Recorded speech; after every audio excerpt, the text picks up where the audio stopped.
ನಾಡಿನಾದ್ಯಂತ ಮಣ್ಣೆತ್ತಿನ ಅಮಾವಾಸ್ಯೆಯ ಸಂಭ್ರಮ. ಮಣ್ಣಿನ ಎತ್ತುಗಳಿಗೆ ವಿಶೇಷ ಪೂಜೆ.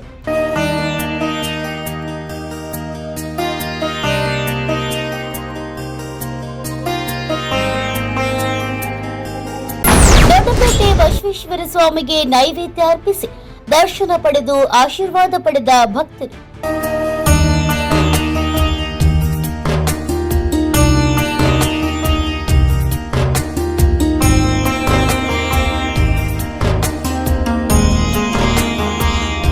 ಕೃಷಿ ಸಂಸ್ಕೃತಿಯ ಪ್ರತೀಕ ಮಣ್ಣೆತ್ತಿನ ಅಮಾವಾಸ್ಯೆ. ರೈತ ಸಮೃದ್ಧಿಗಾಗಿ ವಿಶೇಷ ಪ್ರಾರ್ಥನೆ.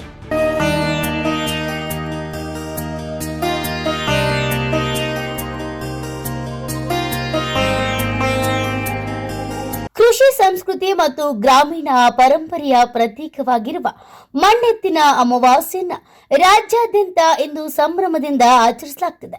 ಬೆಳಗ್ಗೆಯಿಂದಲೇ ಜನರು ಮಣ್ಣಿನ ಎತ್ತುಗಳನ್ನ ಖರೀದಿಸಿ ಮನೆಗಳಲ್ಲಿ ಪೂಜೆ ನೆರವೇರಿಸಿ ನೈವೇದ್ಯ ಸಮರ್ಪಿಸಿ ಕುಟುಂಬದ ಸುಖ ಸಮೃದ್ಧಿಗಾಗಿ ಪ್ರಾರ್ಥಿಸುತ್ತಿದ್ದಾರೆ. ಅದೇ ರೀತಿ ರಾಣೆಬೆನ್ನೂರಿನ ದೊಡ್ಡಪೇಟೆಯ ಶ್ರೀ ಬಸವೇಶ್ವರ ದೇವಸ್ಥಾನಕ್ಕೂ ಭಕ್ತರು ಆಗಮಿಸಿ ಬಸವೇಶ್ವರ ಸ್ವಾಮಿಯ ದರ್ಶನ ಪಡೆದು ವಿಶೇಷ ಪೂಜೆ ಸಲ್ಲಿಸುತ್ತಿದ್ದಾರೆ.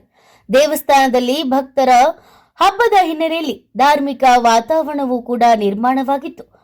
ಮಣ್ಣೆತ್ತಿನ ಅಮಾವಾಸ್ಯೆಯು ರೈತ ಸಮುದಾಯದ ಪ್ರಮುಖ ಆಚರಣೆಗಳಲ್ಲಿ ಒಂದಾಗಿದ್ದು, ಕೃಷಿ ಸಮೃದ್ಧಿ, ಉತ್ತಮ ಮಳೆ ಹಾಗೂ ಕುಟುಂಬದ ಕ್ಷೇಮಕ್ಕಾಗಿ ಈ ದಿನ ವಿಶೇಷವಾಗಿ ಪೂಜೆ ಸಲ್ಲಿಸಲಾಗುತ್ತಿದೆ.